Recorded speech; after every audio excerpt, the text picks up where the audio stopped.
Para personas inquietas, Capital Radio. El remate, con Miguel Ángel González Suárez.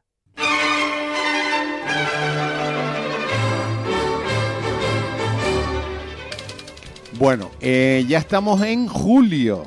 Sí, ya otro mes más y ya en pleno verano. Estamos ya, en julio, ya Hugo. Quemamos los trastos el otro día en San Juan.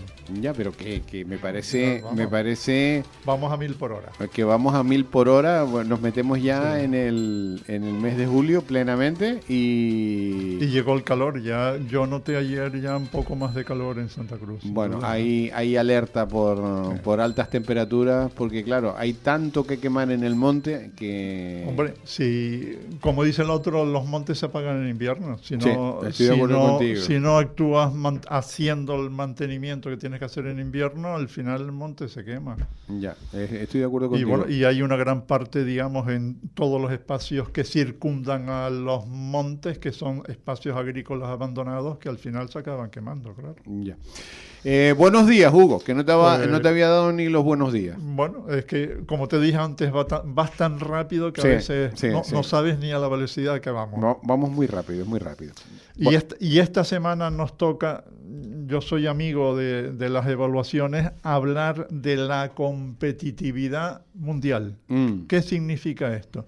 Pues con la competitividad mundial se mide cómo le va a un país y a sus empresas para generar recursos vendiendo fuera en el mercado global, y hacia adentro evalúa su capacidad para atraer dos elementos tan importantes como son atraer al inversor y al talento, sin los cuales realmente no se puede hacer una sociedad que compita en la globalización.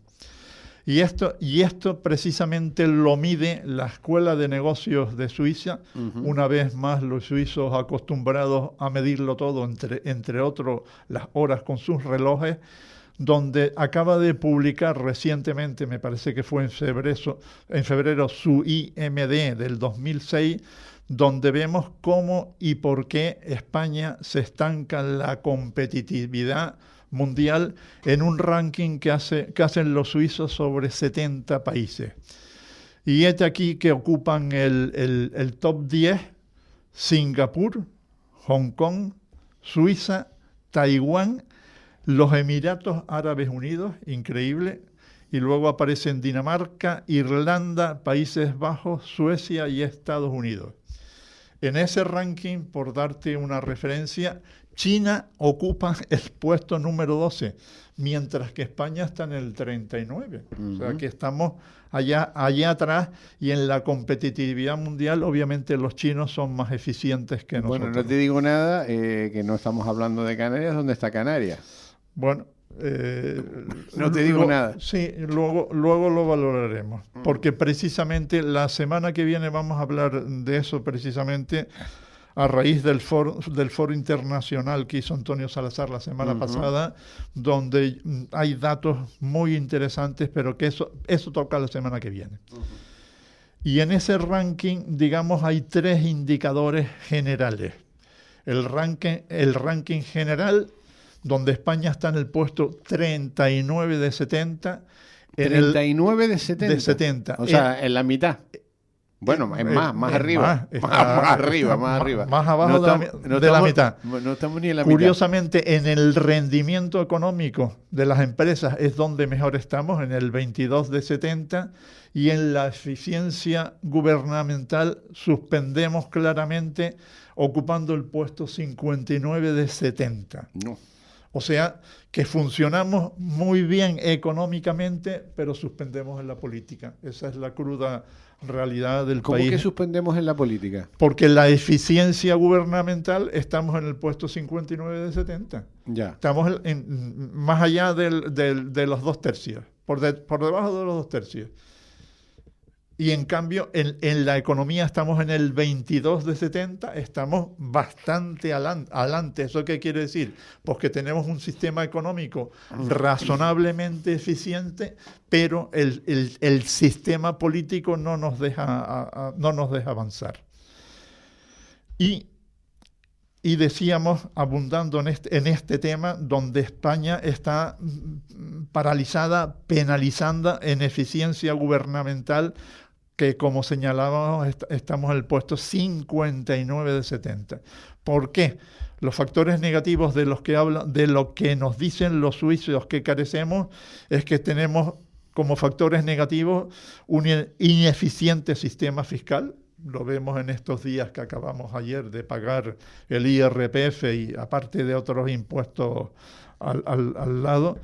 En la regulación laboral tenemos una gran fragmentación política y social, lo que hemos llamado la política de los muros, y un claro déficit de calidad gubernamental. Esto es lo que hace que la evaluación que hacen los suizos de nosotros nos situemos en el puesto 59 de 70 del mundo. Está en la cola, en la cola. En el grupo de los colistas.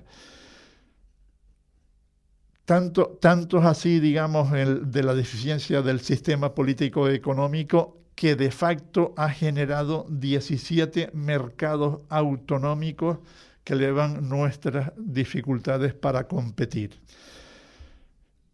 Y penaliza claramente la marca España. De hecho, en estos días hemos visto cómo los esfuerzos que se hacen para aligerar las burocracias excesivas y superpuestas, todos ellos acaban, digamos, golpeando contra el mapa de la ineficiencia de las autonomías, donde es imposible, digamos, avanzar en ninguna política. La hemos visto de manera práctica en las políticas sobre vivienda, sobre natalidad y demografía o sobre empleo, que cada vez que se intenta alguna actividad, pues nos enfrentamos contra ella. Ayer venía, por ejemplo, en el periódico, hablando del tema vivienda, socorridísimo, la ministra nacional de Vivienda, y siguen plantados en políticas donde simplemente hacen políticas de control de la demanda, pero no políticas de promoción de oferta. Mientras no se haga más vivienda, aquí no hemos resuelto nada, y sus políticas van todas dirigidas a batallarse el limitar los problemas digamos, de demanda. Está claro que España carece de una estrategia económica nacional definida, al estar segmentada, como he dicho, en los 17 mercados autonómicos que segmentan y cautivan, penalizando al sector privado. Claro es que eso ocurre así cuando se tiene que proyectar en el exterior, donde en este momento, para proyectarse en el exterior, tiene que darse una condición sustantiva, que es la colaboración público-privada. Ningún país del mundo compite en el exterior si no va arropado, digamos, por sus gobiernos nacionales. Eso lo hace Alemania, lo hace Francia, lo hace Italia y lo hacen todos. Y cuando, digamos, en el exterior España, marca España, defiende y sostiene a sus empresas privadas, la empresa privada española está triunfando en esos proyectos de internacionalización, precisamente porque los suizos ahí nos dicen que tenemos una de las grandes fortalezas nacionales. Otra cosa es que el Estado-nación los acompañe. Y ahí, curiosamente, los suizos sí valoran las fortalezas españolas que identifica, que están centradas en el talento, en unas buenas infraestructuras, independiente de que nos hayamos olvidado de mantenerlas, en una buena capacidad tecnológica y en un sólido sector financiero. De hecho, España tiene en este momento uno de los sectores bancarios más eficientes y con mayor capacidad de internacionalizarse en el mundo. Las grandes firmas de todos conocidas han hecho un salto cualitativo en el desarrollo bancario imponente.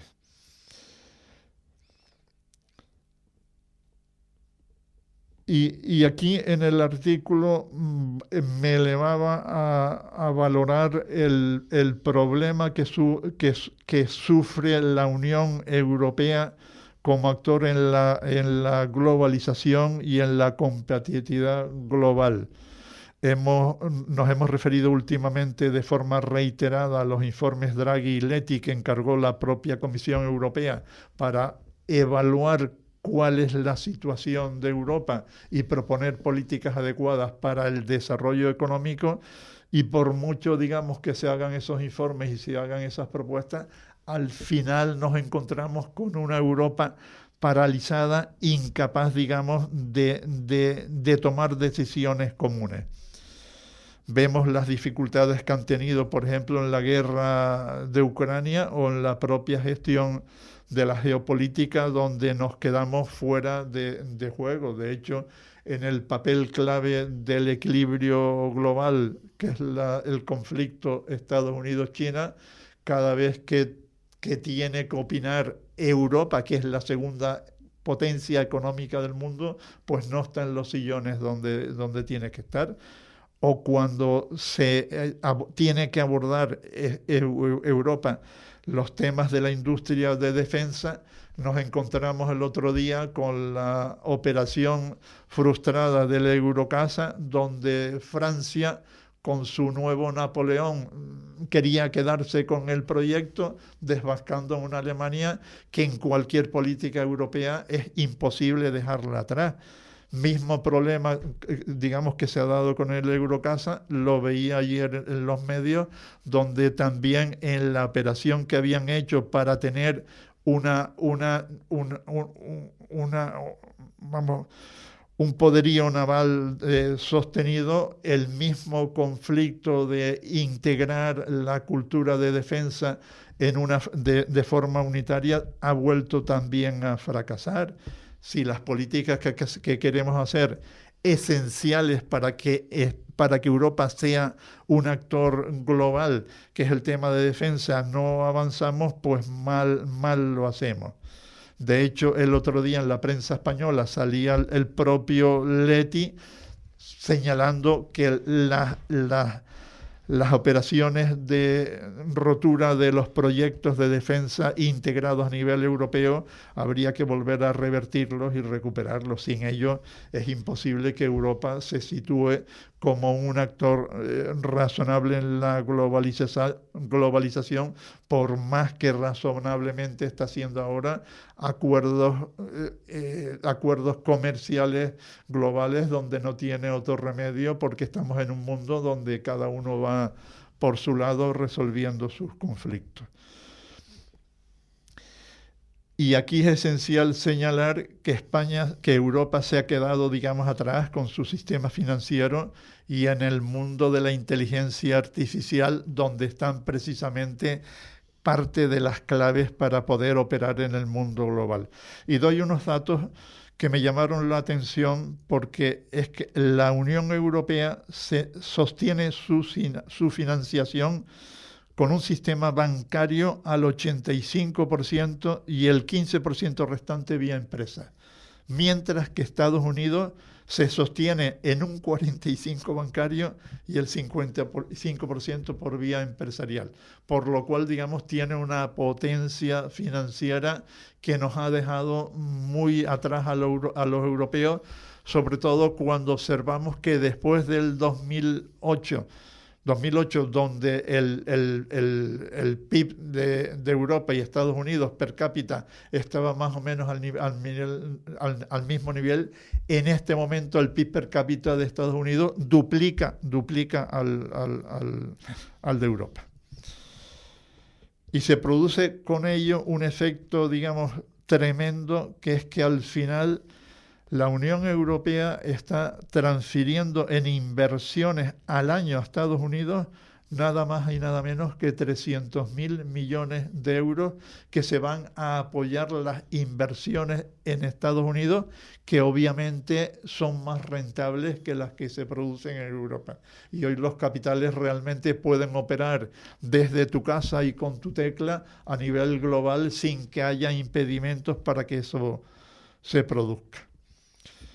Y doy un dato al final que señala, digamos, la realidad de la potencia de Estados Unidos, que luego por eso puedes llegar a entender el comportamiento trumpista, que es que realmente el 60% de la capitalización bursátil del mundo, o sea, el 60% del dinero del mundo está en la bolsa de Nueva York, y el 60% del gasto de la OTAN lo ejerce Estados Unidos.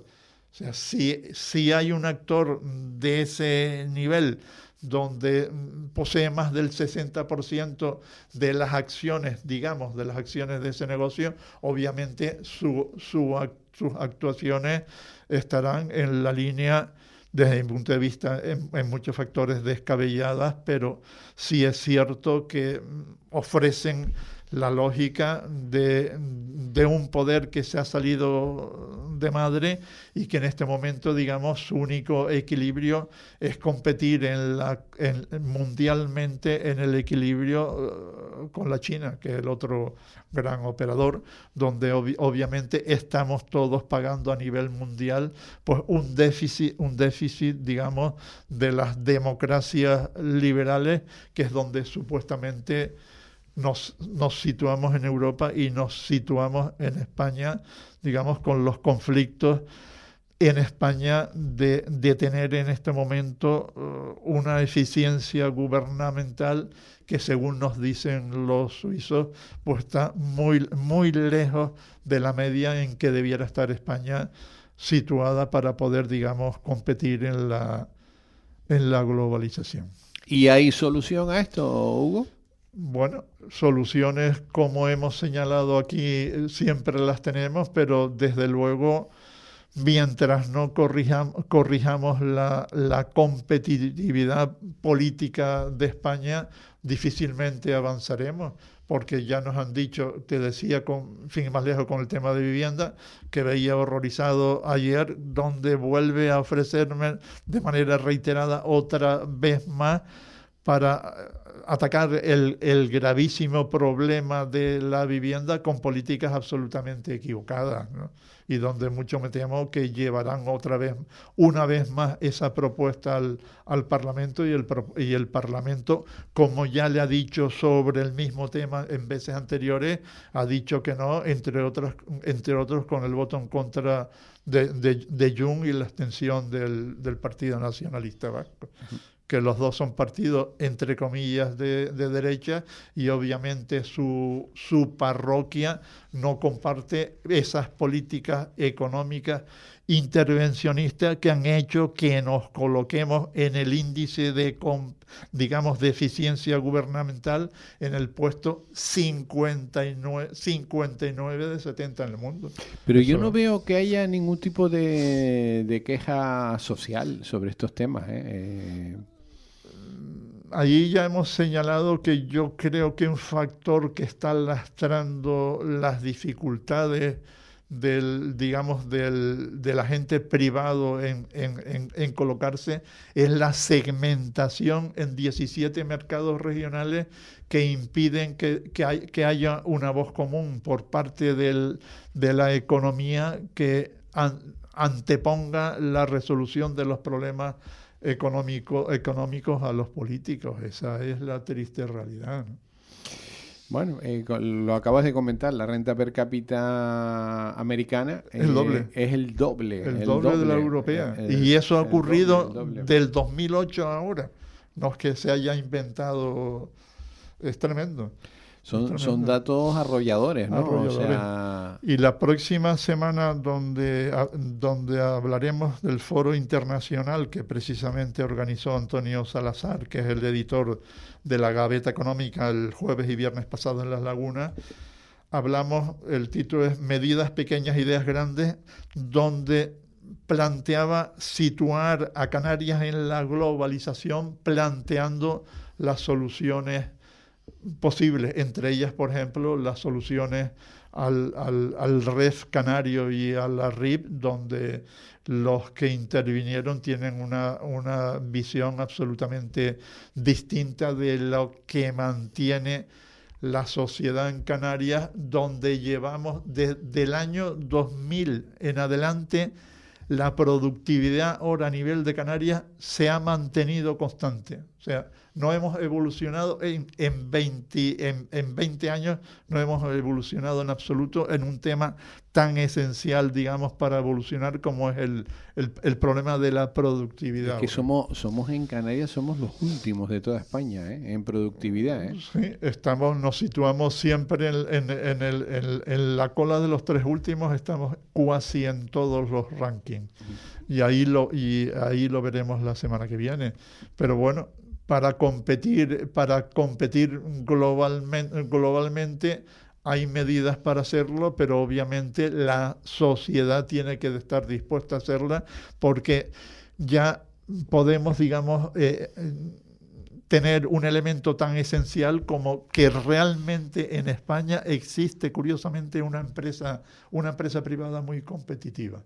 Otra cosa es que pongamos los mecanismos, que es otra asignatura pendiente, para que las acciones que hagamos en todos los ámbitos de la vida sean en colaboración público-privada, que es otra de los mensajes que nos daban en La Laguna el foro internacional, y es otra de las claves para que Canarias, digamos, pueda avanzar. Es esencial que asumamos que para resolver los problemas tienen que estar los gobiernos en conjunción, en acuerdo con sus sistemas de economía privada. Sin eso es imposible avanzar. Esta mañana cuando venía para la radio, venía pensando, yo digo, que siempre hemos tenido un cliché de Canarias que es el paraíso, ¿no? Desde que yo tengo uso de razón, Canarias es el paraíso, es el mejor sitio, el sol, la playa. Las Islas Afortunadas. Las Islas Afortunadas. Y eso lo hemos idealizado de tal manera que al final nosotros mismos no lo creemos, ¿no? Que vivimos en el mejor sitio.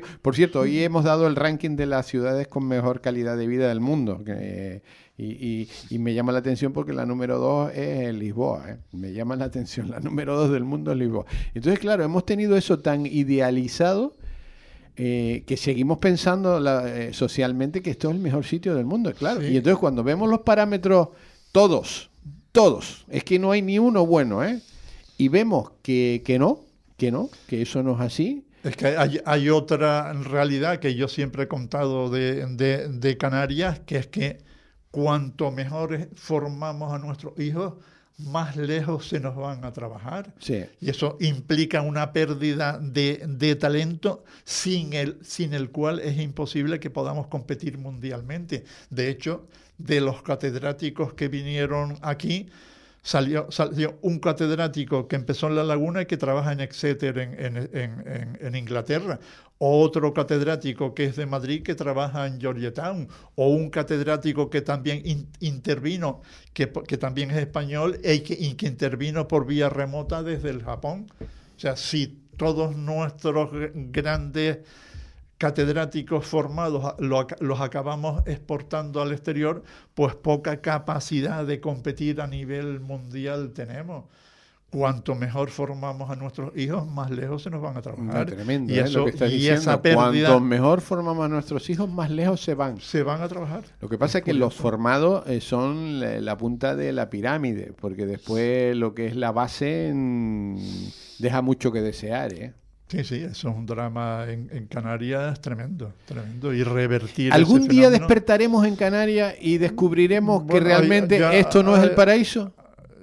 Bueno, es el paraíso para venir de vacaciones y coger el sol, pero desde luego para trabajar, formarte y hacer una familia es un drama. Ya decíamos el otro día que teniendo una natalidad como en Canarias, la más baja de España en el 0,82, es imposible que podamos, entre otras cosas, mantener la población.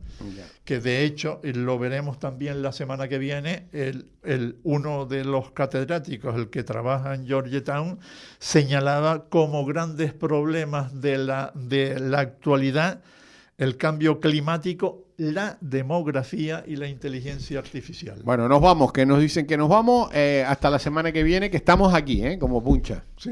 Un abrazo. Así es, a la misma hora. El remate, con Miguel Ángel González Suárez.